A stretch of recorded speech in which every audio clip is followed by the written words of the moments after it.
since we met. I think it was Yeah, a two few years summers ago. ago. Yeah, something like that. Yeah, and harassed you at the after the show. It was pretty good. Yeah, It was a yeah. good time. It was a good time. uh, so the reason I wanted to talk to you about this because it was wild. We talked the other day about your prediction of all the stuff going on with the economy and the tariffs, and you pretty much said that it was based on this thing that I've pulled up next to me, a user's guide to restructuring the global trading system. And Yeah. I said, Danny, what's the next thing that's going to happen? Make a prediction. And you said they're going to start saying that they want to charge people like user fees for the Fed, the That Federal seems to be Reserve. that seems to be the next one. Yeah, and then the next day, Trump retweeted some video that talked about exactly that and cited like Warren Buffett and everything. Why was it that you particularly thought that was going to be the next thing? Is that what it said in the plan? It just In the seems like document? kind of the order of it didn't have a specific order, but that seemed like kind of the next step on it is just like all these countries own US treasuries. And so essentially they're just going to start charging them a fee to own US treasuries because this is, I guess, like it's such a safe asset that they're just going to basically charge them a fee. And people might be wondering, why are we looking to Danny Polischuk for this Good stuff? question. Very good question. I asked You have a myself that degree, all the- don't you? I do. I have a degree in economics from the University of Guelph, Southwestern Oh, right. Ontario. I forgot you're from around here. Yeah. Yeah, I'm Yeah, from yeah. Oshawa. Oh, okay, nice. Yeah, Yeah, a little so bit dirty. the dirty Oshawa, dirty Schwa. That's But right. so yeah, anyways, I don't know why we're turning to me, but it's funny because like when the stuff was happening initially and everybody in Canada was like, we just have to tighten up the border and crack down on fentanyl. And I was trying to like I know it was probably all for naught, but I was literally like, because obviously I'm from Canada, I care about it. And I was trying to almost somehow get the attention of some politicians to be like, this is not what they're doing. Like, they don't give a shit about this. You're wasting your time.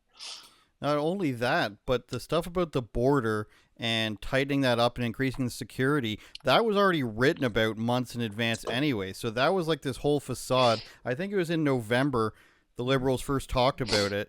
Yeah. And in December, they actually wrote it up. It's on the Government of Canada website. And then Trudeau and Trump sort of did this thing where I'm guessing, conjecture, Your Honor, conjecture, Sure. where they sort of like, I'll say this and you say this and we'll both look good. But that was the plan all along. And then the Trudeau government comes out and says, oh, look, we're going to tighten up the border and do this. But they had already named all of that. Yeah, Is and they that might what have you think added some. happened? I mean, they might have earmarked some additional resources that they wouldn't have otherwise for this, which for Trump is great because it's not what he wanted to begin with, and essentially, like it wasn't the real reason for any of this, and then he just gets Canada to do like Mexico initially just said we're putting 10,000 permanent troops on the border because of this fentanyl threat or whatever, which obviously is much more serious coming from Mexico, but because of that, I mean, and my whole thing is the entire time I was saying, I'm like, this isn't what he wants. So it's actually kind of a double win for him because he just gets these 10,000 permanent troops on the border that obviously Mexico is paying for. Mexico can't just take them away because that'll probably look bad. So for Trump, that was kind of win-win in that regard because because they had put temporary troops on the border before because of Trump, but this was, I guess, permanent. That's a lot of people. So a lot of people quickly, they say they pounced on the stock market taking a dip. I guess at this point it was Wednesday or Thursday last week, or yeah, for the purpose of television recently. And then it bounces back up a bit the following Monday. And what I understand is, and this is what you explained to me as well from this guy's writing here. I forget his name. Do you remember his name off the top of your... Stephen Mirren, which Yeah. they've been kind of trotting him out a bit to do some press stuff because I think he's the guy who can kind of like he's the author of all this and he's kind of the guy who can explain this, I guess, the best. Well, what was interesting about it, sorry to interrupt, what was interesting about it is when I talked to you, I started Googling the title of the document he wrote and his name in recent stuff, and I even did a Google Trends, I don't know if you saw, of the search term in the last 3 months. Nobody had remarked on it except for like a day or two in March when people actually theorized it, but they didn't reference the document at all. Why are you the only person who could find this? I actually heard about it referenced on like some obscure, I don't even remember what podcast. I think it was, what was the podcast? It was Brian Lilly. That guy, he's like, or Toronto whatever. Sun. Toronto Sun, and like it was like a National Post podcast that I somehow came across. It was just like about tariffs, and this is when it was all starting to kind of get going. And there was some economist on there, and the economist was essentially like, "Yeah, I came across this paper, and it's just like this is their entire plan." He was just like some obscure economist who was on this like National Post podcast essentially. So that's how I came across it. It was totally random. Like I'd never listened to that podcast before. I just happened to. I don't know how I see it in my Twitter feed, and I go, "Oh, this looks interesting." And I was trying to, learn all about this stuff at the time, and so it just came across. But the interesting thing right now is this guy Nouriel Rubini, who his nickname is Doctor Doom, That's because he's always like big doomer on the stock market and the economy and all this stuff. But he's like the co-author, not the co-author of this paper, but like he's done a lot of work with this guy Stephen Miran, who wrote this paper and is in Trump's cabinet. And he was out there today kind of like shit talking Trump, being like, he's really fucking this up. So, which was interesting because you'd think this guy who's like cited throughout this paper, you think he'd be on board with it. And he's kind of like, no, he's kind of dropping the ball a bit here. So that was kind of interesting to see, like, there's one thing, because again, this whole thing's super theoretical. It's never actually been done. They just have all these papers that just say like, hey, this should work if we do this, but I think never actually been done. Yeah, I think it's starting to make more and more sense to me. I saw some other economist on CNN with Caitlin the Face Collins, I'll call her, talking about it. And I guess the idea is, and really simply, force people to invest in the United States because they need the gigantic market that it provides. And while it might seem like prices get increased in the interim, eventually people are going to start making more money because products are being made here. And I guess it's kind of like forcing the hand, because people have always been like, well, the slave labor overseas, and I can't give up my people in Canada always say the Apple prices are going to go up if we give up our slave labor, essentially. But eventually the wages catch up to it, right? That's the sort of the idea. I guess a bit. I mean, the thing with the China stuff is like that whole slave labor thing. It's kind of like a bit of a misnomer because, the people who are assembling iPhones, they're actually like highly skilled at assembling iPhones, and they don't get paid like slave wages anymore. Like it was the case, like, probably 20 years ago or something. But those days are gone in terms of like the Chinese, at least for these like high skilled, because this is like a high skilled job to like assemble an iPhone. This isn't like some, super low skill job. So the idea that, that they're just gonna, bring like garment manufacturing back, I don't know. Like, I really don't know. Like, I don't know if people want that, like Trump and his whole cabinet were saying like, it's so unfair how in the EU, like they can't sell American cars. And I'm like, I was under the impression an American car is an inferior car. Like, you know what I mean? Like, they're like, oh, Japan doesn't want to, Japan puts all these roadblocks in place so that we can't sell American cars into Japan. And you're like, no, there's a reason why we all drive like Japanese cars. And there's a reason why every Uber is a Toyota Camry, because it's the most reliable car. If a Ford was the most reliable car, they would drive a Ford. It's nothing like has to do with some sort of brand preference or tariffs. It's just they're worse cars. I think somebody said a long time ago that there was a shift at some point where Japanese cars continue. They said they're going to make their motors to last, and then Germans said they're going to make their motors to be the most powerful, and then whomever said United States motors are going to be made to break so that you rebuy them. But that's just like a general consensus. I mean, that was like, it was kind of like a joke when I was like younger, where you're like, yeah, American cars stink. Like, they're just like, they're not good cars. Well, I think generally everybody feels that way about most Ford things, but now Ford is doing, anti-DEI stuff, which was going to win people back. It's all about timing, and a lot of anti-DEI stuff. It's like a car is a major purchase. Like, I don't know who's going to buy a car that's engine starts knocking 6 months later just because they are against DEI. Like people don't give that much of a shit about it. I'd imagine some of it in Japan is just the idea of importing all these cars into such a small island where you make like it makes sense that they would not want to have the cars come from across the world when they have so many plants there. I understand that. I'm just saying, even if you open it up, I don't think that's going to solve this problem because they're not going to buy American cars because they're just like, we make better cars. Why? Mm. Same with Germany. Like, why would you live in Germany and drive a Ford? Yeah, It's like some of the best cars in the world are made there, and they're way cheaper to buy them in Germany. Like, the price tags on them are way lower than they are here, just due to like shipping them and tariffs and all that stuff. So like, exactly. it just doesn't make any sense. Let Some me of it ask doesn't make any sense. let me ask you about this. What I'm seeing, and this is from I want this from like your comedic perspective, is what I'm seeing is at all these Tesla protests and a lot of the anti Elon Musk's and Trump protests now is like white seniors, like Yeah, boomers. They're liberal not, boomers. yeah, they're not causing the fires, but they're out there calling people Nazis and protesting. How is it that As we've the, got to the point where it's these people that are the protesters now?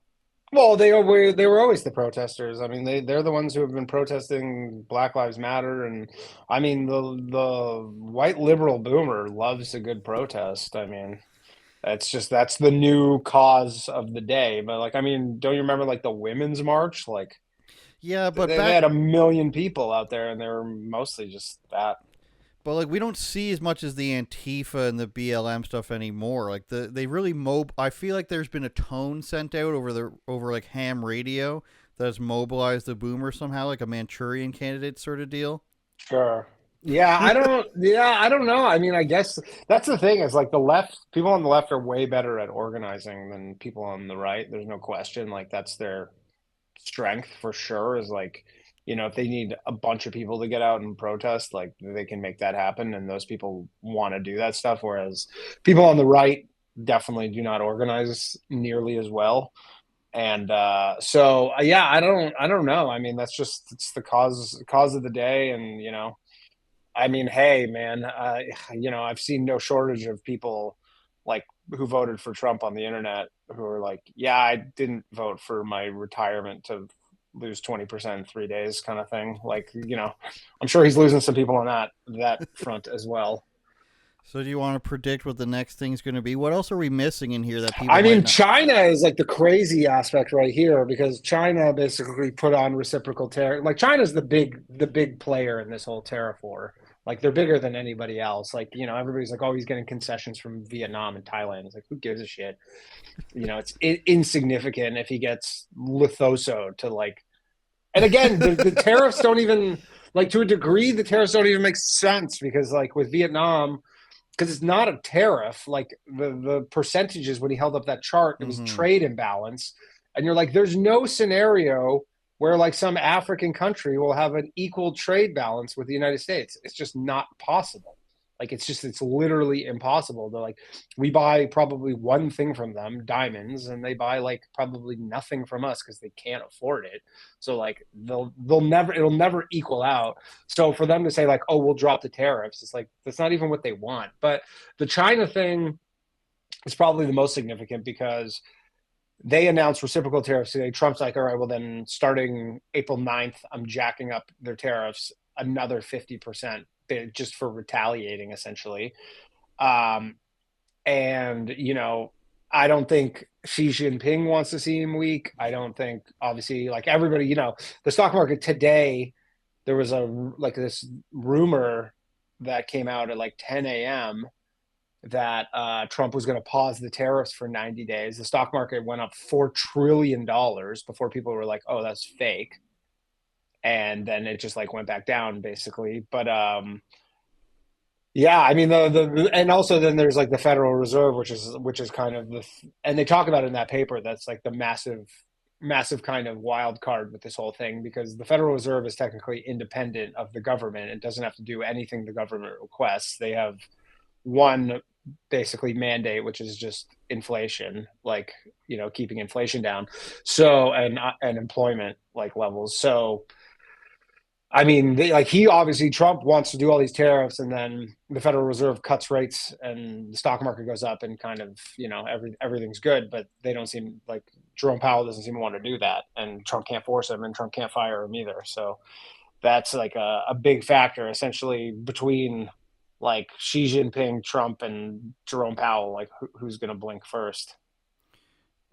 Guys our age, I think, are super familiar with theories around the Federal Reserve. Do you lean towards the theory that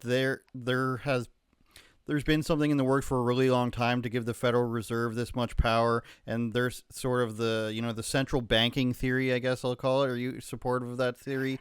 I mean, there's the system we have, like, there's definitely a lot of sketchy things about the Federal Reserve, but like the people who are like, get rid of the Fed, you're like, it doesn't work that way. Like, our whole system is based off of having a Federal Reserve.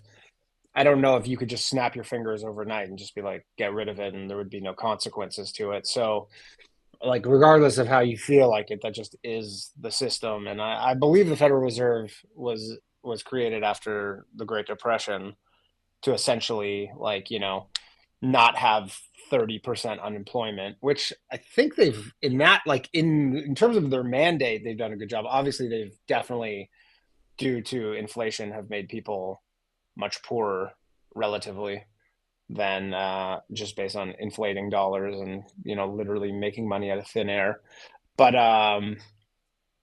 yeah, I'm not like, I definitely, there's some things with the Fed that are definitely questionable, but I don't think you can just like get rid of them. I mean, they are just like a pillar of the whole system at this point. So I don't know how you. I know a lot of libertarians like hate the Fed, and they're always like, "We need to get rid of the Fed." And I go, "How does that work?" And they never have an answer. Well, a lot of people like to say things should just be immediately enacted, and then it's what do we replace them with. I used to have that issue with, I think, Russell Brand, when he was more of a liberal, and he'd go on these shows and he would just basically ask for the abolition of capitalism as we know it, and then he'd be asked on what should be replaced. He'd be like, I'm just a comedian. Right. But we love Russell now, obviously. Sure. I wanted to ask you, what do you think happens next in Canada with, just, do you think Carney is going to get elected here? Do you I mean, think that, Polymarket. What does Polymarket have him at right now? 70+%. yeah, recently it was very much in He's his at favor. 73%, so it's not looking good for Polyev. He fucked that up pretty bad. Why do you think that is? Why do you think he fucked it up? I know why I think. I think he just was like his. It's really hard to say. I don't really know the exact like wrong step. I mean, part of it was just Trump. Like, I don't know if it's so much actually that Polyev fucked it up so much as like the Liberal Party, as crazy as it sound, like kind of did a masterful job of remaining in power in the sense that like all the stuff they did, like making Trudeau step down and then basically proroguing Parliament for 2 months, and then this whole trade war Mm-hmm. like thing just falls in his lap. And as much as you hate Mark Carney, and he did a questionable job with the Bank of England, there is some element you go, yeah, if we're having an economic war, you probably want the guy who's like knows more about the economy, so Yeah, the whole making Trump their enemy really benefited them, and they all tried to use it on both sides. Every single provincial government and every single federal leader tried to use it as their stepping stone to gaining more power. And where I think Polyev messed it up a bit, he had the cakewalk for like 2 years, it seems like. He was just pumping out commercials, and he took a really safe route. He didn't say anything. He hasn't said anything about immigration. He hasn't said anything about a lot of issues that people have a problem yeah. with up here. And then it got to this point where all of a sudden you're running against Trudeau and Hairman Bad, as we call him in my circles, with comparison to Orange Man Bad. And then all of a sudden Mark Carney's in there, and you don't have anything really to say. And then Carney comes in and he's like, "Oh, I'm taking off the carbon tax." Yeah, I'm And just now, doing all the things you promised. Yeah, yeah, like all the things you promised, I'm just gonna do. And you go, okay. So then, and like Polyev was doing the stuff where, he was doing like the nicknames thing, where he was giving everybody nicknames, and so people are like, "Oh, you're just like Trump," and they go, "Well, we hate Trump now. He's trying to yeah. annex the country." So And the sneaky Mark Carney, the 2 second, all the commercials have been so bad up here from both sides. They're yeah, using a half a second clip of Jon Stewart say sneaky about Mark Carney, but he takes the carbon tax off, and then now all of a sudden there's almost nothing for Pierre to run on because he hasn't really said anything. So you've Yeah. gone from being this conservative to this loser liberal in Justin Trudeau, and now there's barely any differentiating factor at all, except for there's people don't have enough time to start hating Mark Carney, and things aren't looking good all of a sudden. Yeah. I mean, at this point, it seems like Carney is a lock. I don't know what Polyev could really do at this point. It seems like, but the interesting thing will be like Alberta and Saskatchewan, what happens with them, because I know Danielle Smith basically said that she's going to go around after the election and ask Albertans what questions they want to have put on a referendum, essentially, Mm. which implies that, one of those questions will be, do we leave Canada? And you would think there'll be more people wanting to do that if Carney wins versus Polyev. So I think the last time they asked people that, it was majority no who said, like, I don't think Alberta's as conservative as they try to make it well, out to be. definitely Calgary and Edmonton are not, but it's a big province, and again, it's like you don't know what things look like in 6 months from now, economy wise. And I mean, definitely don't think like all the liberal there'll be zero liberal boomers who, or not zero, but very few who probably want to secede. But I think if you're like 20 and you're probably just like, yeah, I don't know, my Canadian identity is like probably not as strong as probably someone like when I was 20, and you go, yo, you can like be an American, you could go like, best, one of the best passports in the world, like all this stuff, like they might, and the economy's bad, and like, leaving Canada is kind of the way out of this whole thing. Like you might see some people. So I don't Mm. know. Like it's still probably a long shot that Alberta either becomes its own nation or leaves Canada. But I mean, it seems high. I think I saw some poll where something like 30+% of Albertans and people from Saskatchewan are in favor of seceding. Yeah, that's basically what I saw. I was just I referring mean, to it it. doesn't take long to get from 33% to 50. I guess so. What Yeah, do you, like that's not a crazy thing to go that. It's like, I would have assumed when I moved to America that number would have been single digits, hmm, what year right? was So that? 2019. So 2019 is probably single digits. Now we're talking about 30s. Like, I don't know. It's not that crazy for some shit to go down, and people are a lot poorer. I saw the unemployment rates way up in Canada. Like, it just ticked up. Like it's like 7% in Canada right now, which is pretty high. Uh, I personally think that the majority of our problems can be solved through reducing the immigration numbers. It comes with housing, with healthcare, with the job market, and I don't see anybody talking about that in the government. So that is where I start to side with other people, and like there does not seem to be a very large light at the end of the tunnel anytime soon. yeah. What do you hope happens in this whole like conservative versus liberal battle that everybody's in right now? Like, sort of like, what do you hope the best outcome is? In Canada specifically? In either or both together. I mean, we kind of run like a year or two behind the U.S. Uh-huh.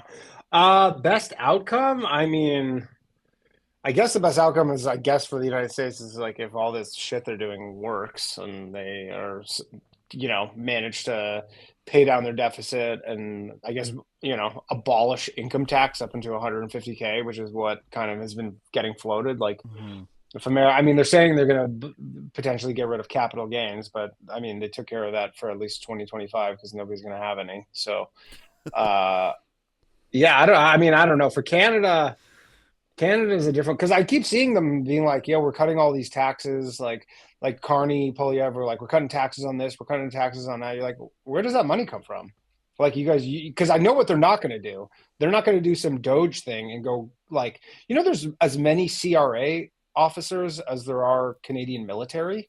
So like There's this 60,000 or something. 60,000. It's literally Canada That's Revenue big. Agency has 60,000 employees for 40 million Canadians.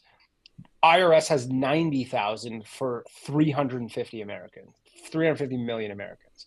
So obviously you'd be like, yeah, they could easily cut that in half, but they're not going to. Like Canada's not that type of country where they're just gonna be like, yeah, we're just gonna slash 500,000 government jobs. Like, it doesn't seem like that's on the table. So you're like, so where does all this money come from if you guys are just cutting taxes on everything? Like, yeah, it's great, but you're still spending the same amount of money on all this bullshit. So That's another thing is there's not this will here to cut stuff like that, and that's what a lot of the sentiment is in relation to Elon in the U.S. Like if they have that many people opposed to it there, it's much higher here. We have a well, much just the fact that they're doing it, I mean, you're gonna have so many people who go, anything that reminds me of what's going on in the United States, not interested.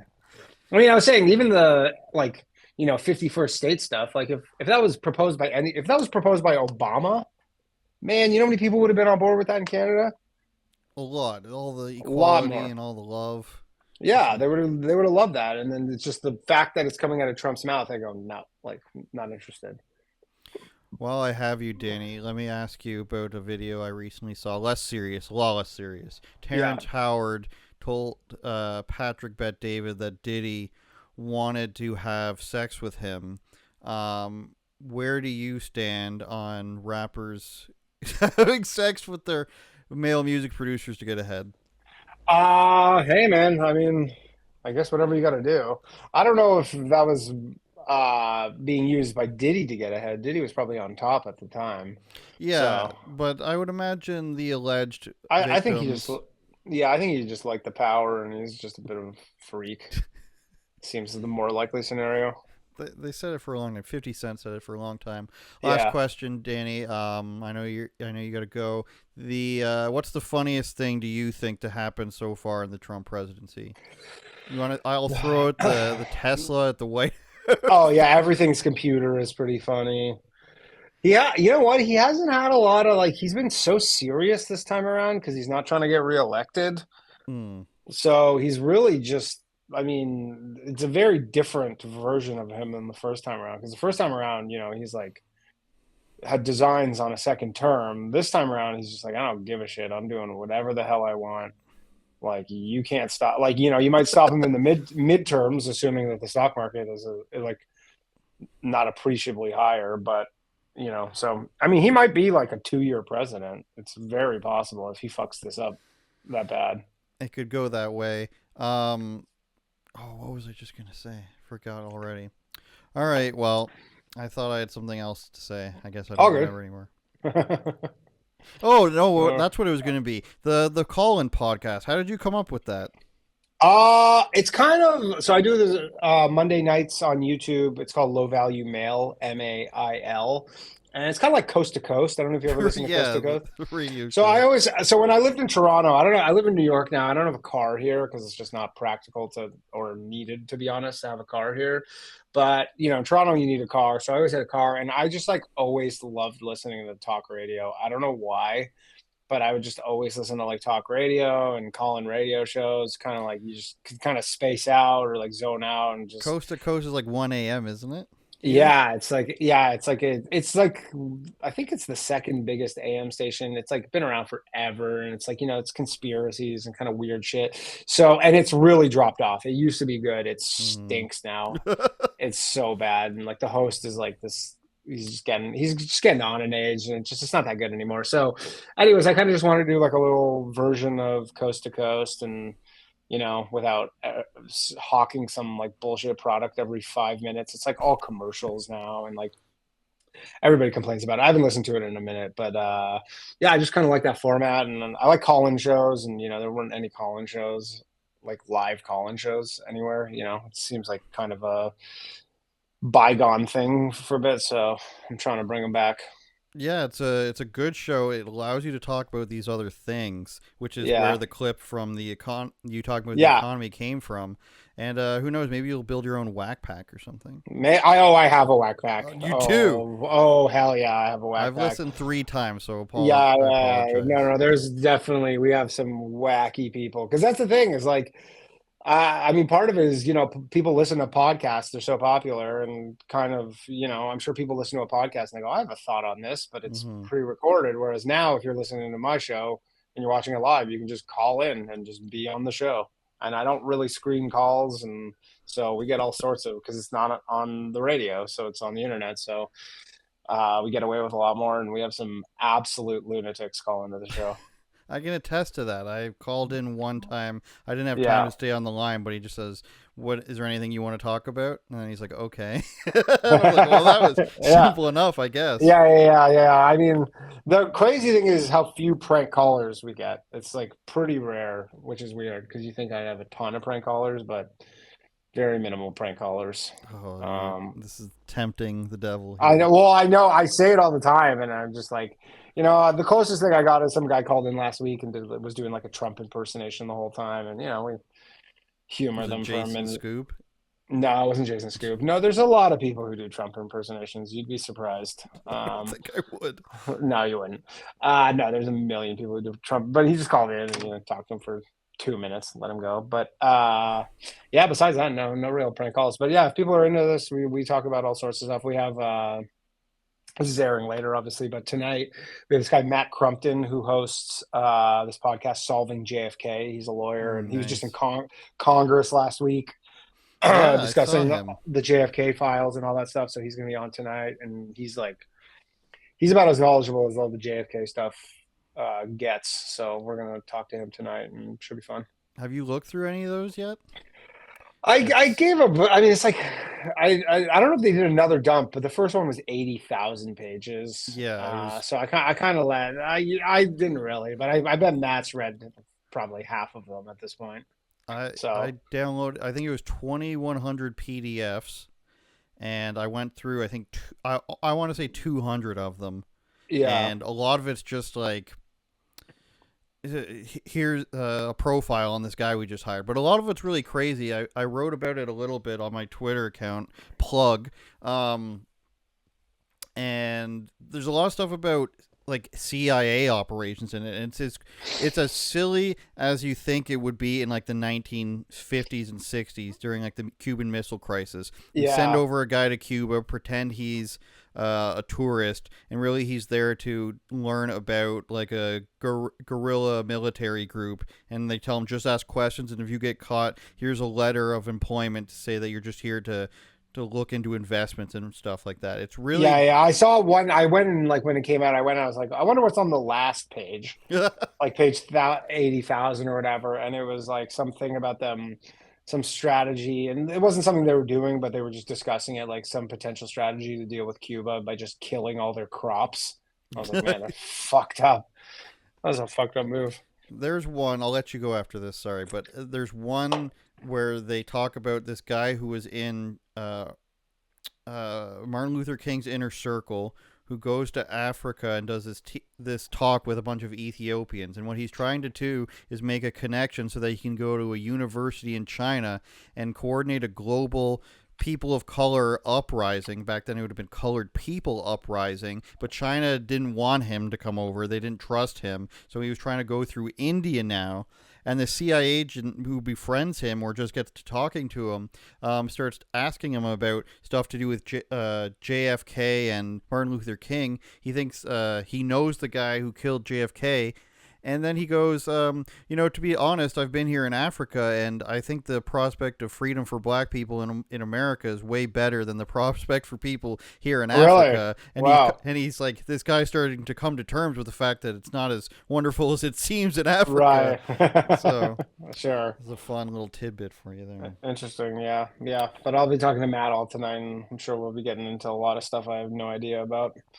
All right, I'll call in as Trump tonight then. Thanks, Yeah. thanks a lot for your time, Danny. I Cool. Thanks, appreciate it. buddy. My Take it pleasure, easy, man. man. Later.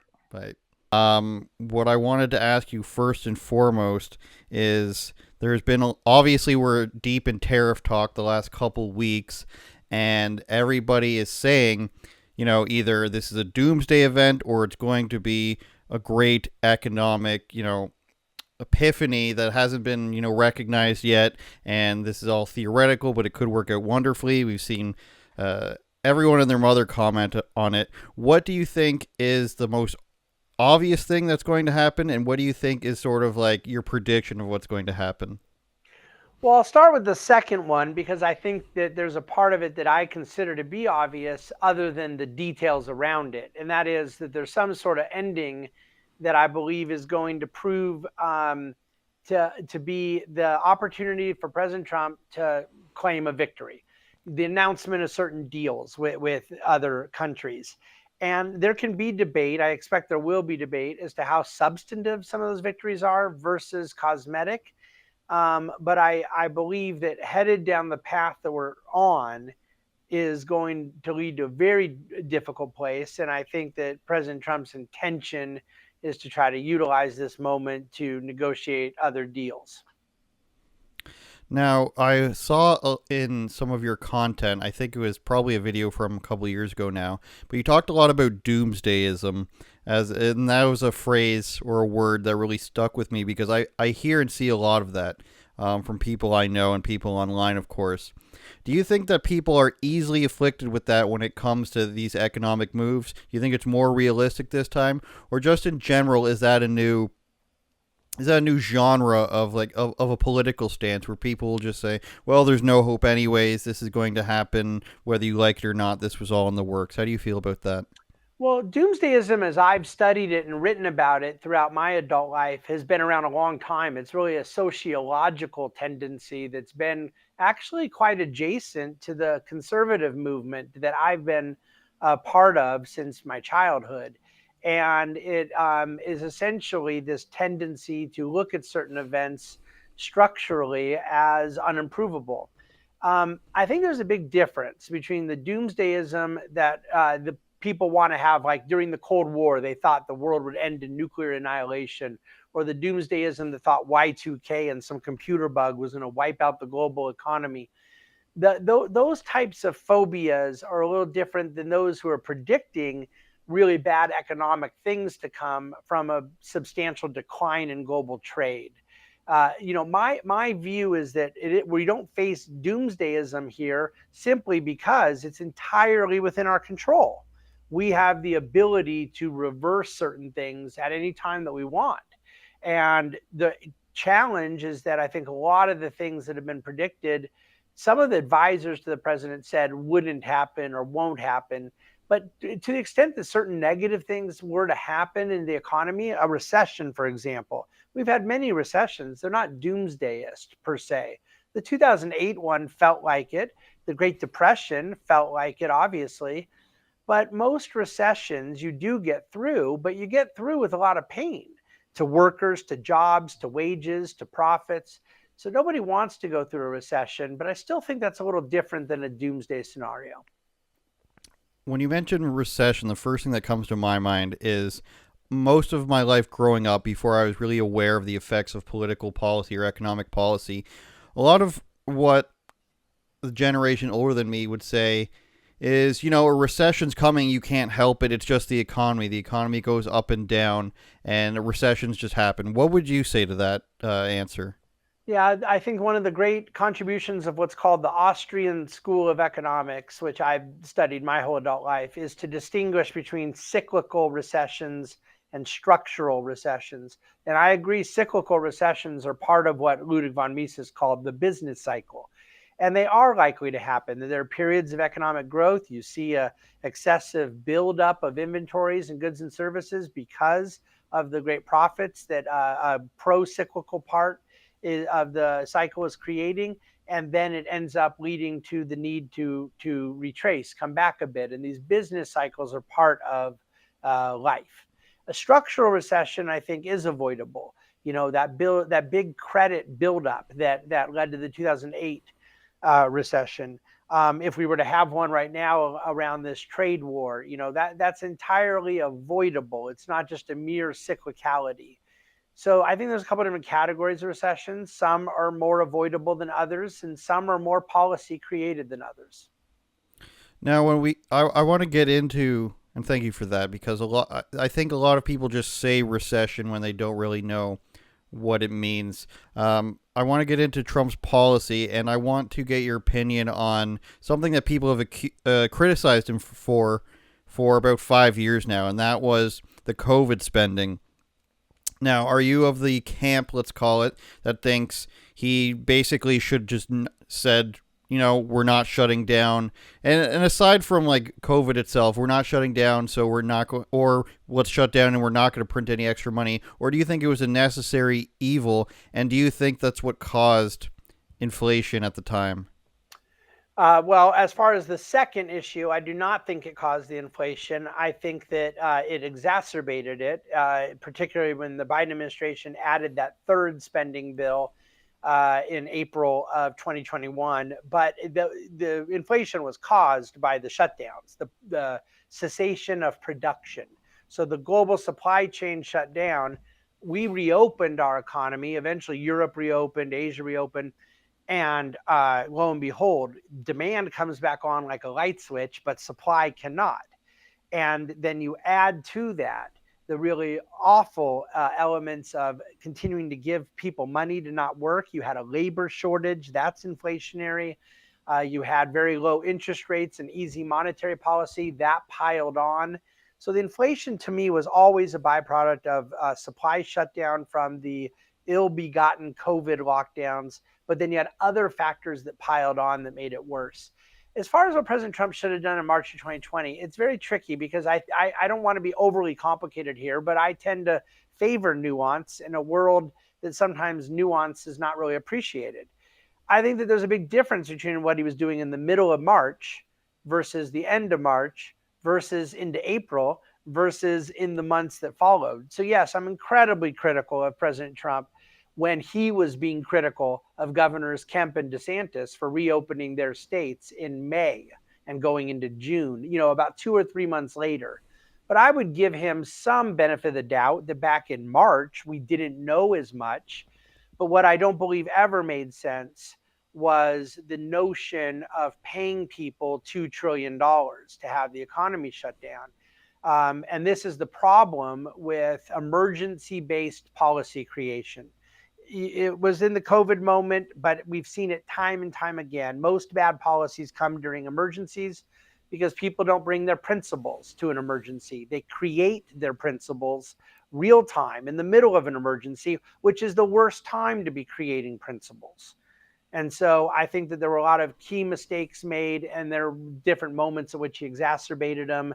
But I also understand that there was different information coming at different intervals at that time. What's one example you can think of? I'm not as smart as you, I think. What's another example where policy was created in an emergency that you can think of that affected the economy so bad? Because this is a real problem. I'm from Canada.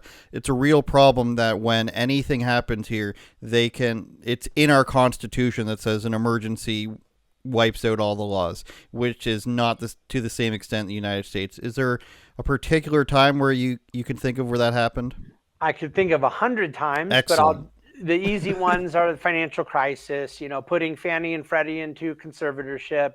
Anytime there's a financial crisis, bringing in the central banks, the Keynesian fiscal policy approach that's really been prevalent since after World War II, that the New Deal sort of codified. Like, okay, we have an economic slowdown.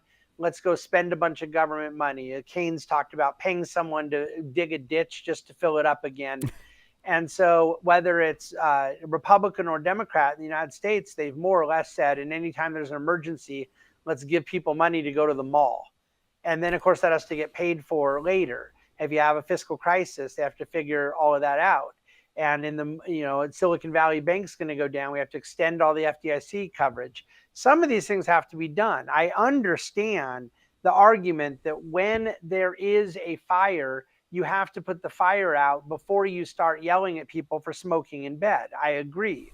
However, we could probably do a little better of a job keeping people from smoking in bed before we're going to worry about how we go about putting out fires. And when you do put out a fire, put it out with water. Don't put it out with kerosene. That's going to lead to additional fires later. Would you say in general that you support buyouts? That's one of the first things that came to mind for me when you were speaking there about things that happen in these times. I'm thinking of auto buyouts. There was the Silicon Valley Bank was bought out. Do you think in general these are good moves, or in general should people be against them, in your opinion? Well, you just use two different examples that are categorically different. When the government is putting taxpayer money on the line, then I almost always against it. When a private company is buying the assets, which is what J.P. Morgan ended up doing with First Republic Bank. Silicon Valley was put into receivership by the FDIC. So we have orderly and legal. Congress has passed legislation as to how some of those things could be. But when we just decide for the government to bail out Chrysler, or when we decide for the government to get in on other components of alleged emergencies that lack case law, that lack congressional authority, I think that those are very problematic. And so the real solution, what people always say, and they're not wrong, is if you don't do it, you're going to create a worse systemic outcome. But the way to avoid that is to not have a situation where it's a worse systemic outcome. Isolate the risk to the risk takers. And there, I would say, let equity shareholders lose money, let creditors lose money. The problem is that we can't let depositors lose money, and our banking system would go down, and that leads to a broader issue. So we largely have solved for that with FDIC coverage, with regulation, with various elements of trying to keep the banking system healthier. But no, I do not think the government should have bailed out the automakers in that way. And the proof of it was in that bailout. Ford didn't take the money. They lived to fight another day and laid off less people than General Motors and Chrysler did, who did.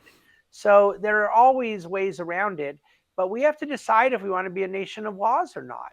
And letting bondholders take haircuts, letting union wages, get cut. I mean, Thomas Sowell's line comes to mind. There are no solutions, only trade-offs. And when you decide you're going to let a government intervention come in, you create a moral hazard.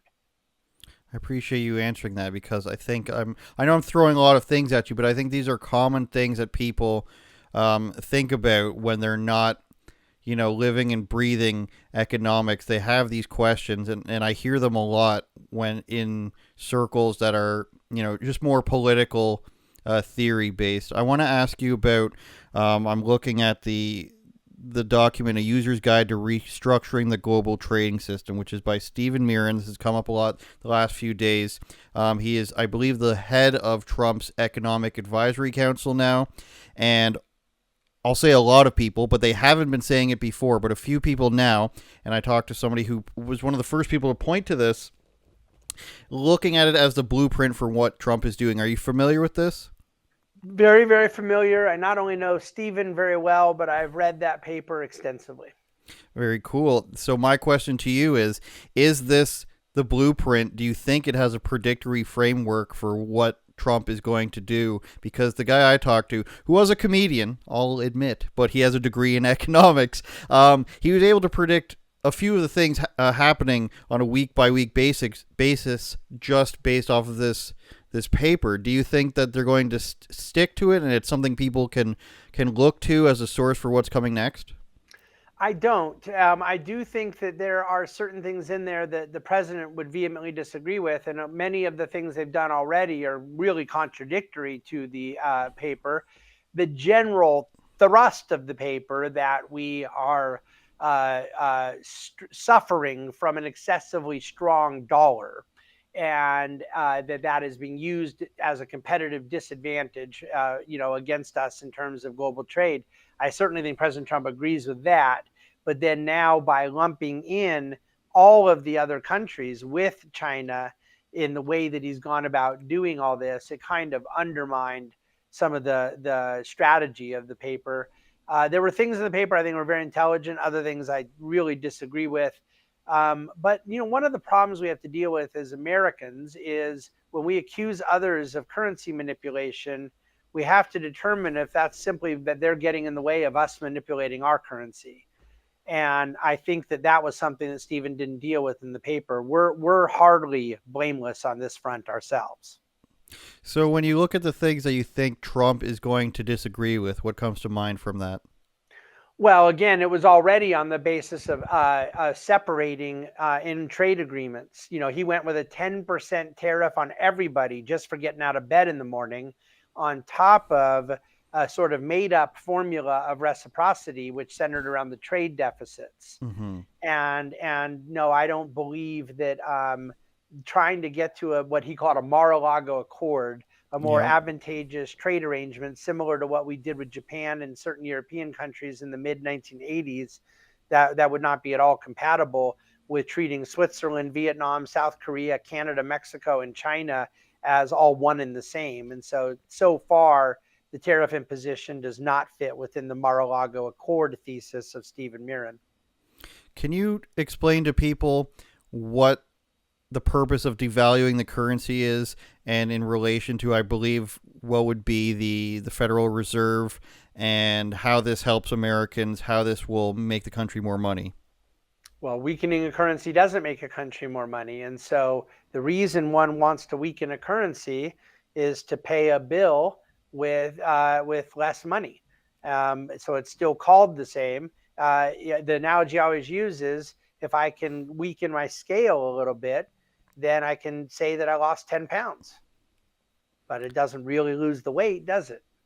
And so it is a tool for politicians to excessively borrow and pay back the borrowed money with money that is worth less. That's why there's an advantage. Now, when we talk about currency depreciation or appreciation with trade, we're often talking about a similar thing with a foreign country. That because there isn't a global standard for a currency value in the post-Bretton Woods system, which is something Stephen was criticizing in the paper. But what it does is allow currencies to fluctuate. Milton Friedman was in favor of fluctuating currencies, believing that you could have countries compete by nature of their own rule of law, their own economic stability, that how well capital is treated in that country.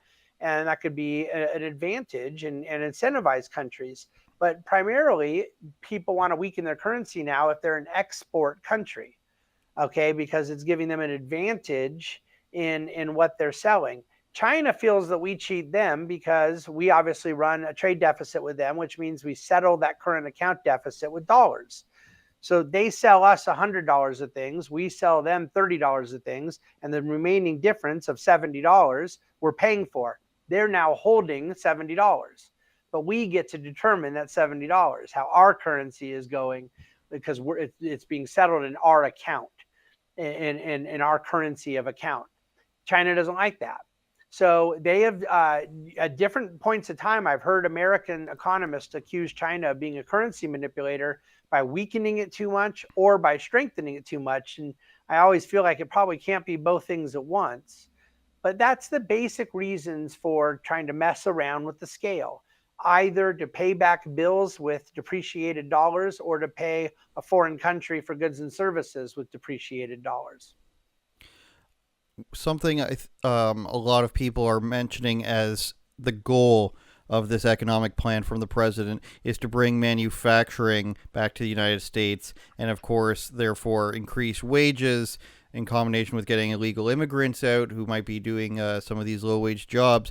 And I want to put to you something somebody alleged to me, is that the labor conditions are not as bad as people think, and not as bad as they used to be in places like China.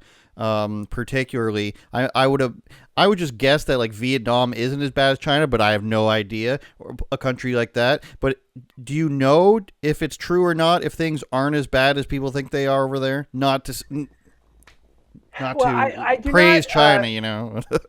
I don't pretend to be an expert on it, but I've studied this to a point where I do realize that whatever people believe is going on in Vietnam, that their standard of living has gone up a great deal.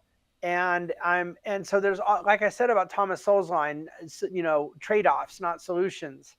I think that my view is that there should be no place in which workers are being mistreated. And yet, if we, with that statement, go to a place where workers can't get work, then we've made it worse for the workers, not better. So there's no scenario by which I'm ever going to condone anything close to slave labor or dangerous working conditions. But I do believe that when American unions will use somewhat manipulative language to suggest that certain Vietnamese or Chinese workers are working for what sounds like dollars on the day, very low wages, they don't always capture the fact that they brought a lot of people out of abject and extreme poverty. But there's no sense in which I would ever defend slave labor or any even good wages where there are unsafe working conditions. You're exactly right that most people believe those conditions have gotten much better, but they have not gotten to a point where the wages are going to be competitive. There are not jobs for, like, for example, what Nike does with shoe making in Vietnam. Those jobs are not coming back to America. They're just not. And if they are, the shoes are going to be $700. I'm making up the number, but my point being, there is a wage labor disparity that is a comparative advantage in some of those other countries, all the while other countries are enhancing their own standard of living. So I'm an opponent of global poverty. I'm an opponent of hurting American workers, and I'm an opponent of bad working conditions. And I believe I can hold to all three of those views at once. That's why I'm a defender of a free and virtuous market economy. Should people then just, if they're a purveyor of these beliefs or this economic mindset, should they just consider Nike no longer in the realm of something they should buy if they want to be consistent? I don't know a reason someone should believe that, because I believe that Nike's claim would be that they are getting the most competitive shoe product that is making their customer satisfied, all the while substantially enhancing the quality of life of their workers in foreign countries.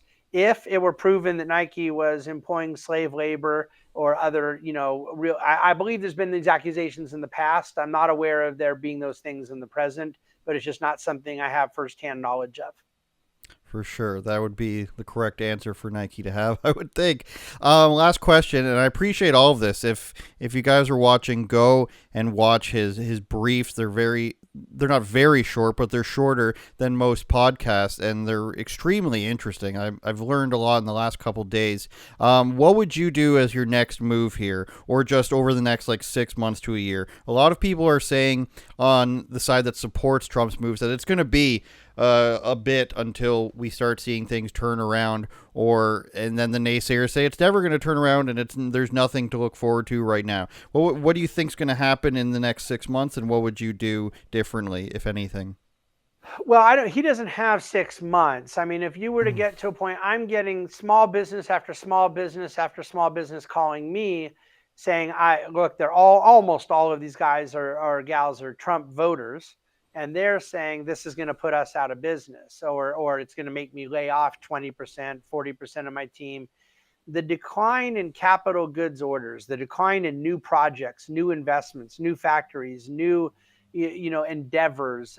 You don't have 6 months there. I mean, if this continues, you're going into a deep recession, and not to mention just the headline risk in financial markets along the way.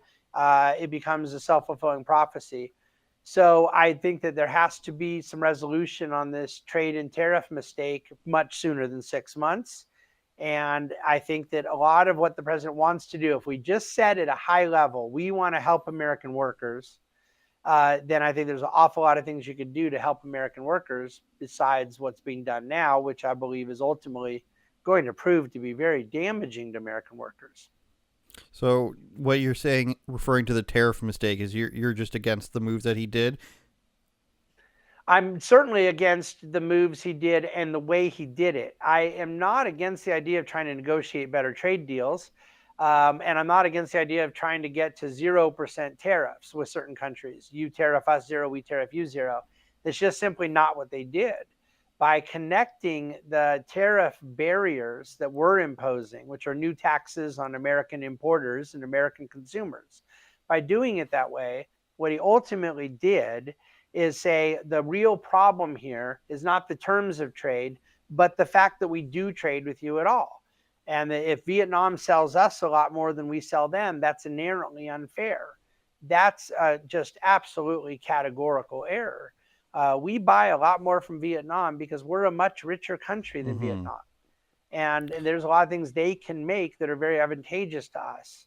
And that we don't have as many things that they can buy from us because they don't have as much money as we do. So trade deficit being defined as something inherently problematic is the biggest problem here. We are in a position as a rich country to buy things from other countries. We can get lumber way cheaper from Canada than we can get it in the United States. We can't make coffee or bananas in the United States. A lot of other consumer staple products, spices and whatnot. So global trade is a good thing, not a bad thing. But to the extent the president wants to protect American workers along the way, I'm for that. I just want to do it in a way that protects American workers. And this is not. This is going to lead to much higher unemployment, much higher, if something isn't done.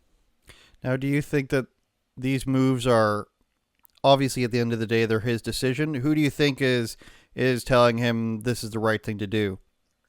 Well, first of all, the first thing he said is most important. It really is his decision. He is definitely, in my opinion, and I've done my very best to get on the inside of this and understand where all this is coming from. I think it's coming ultimately. Vice President Vance said that the president is making these decisions day by day by his gut. And I believe him.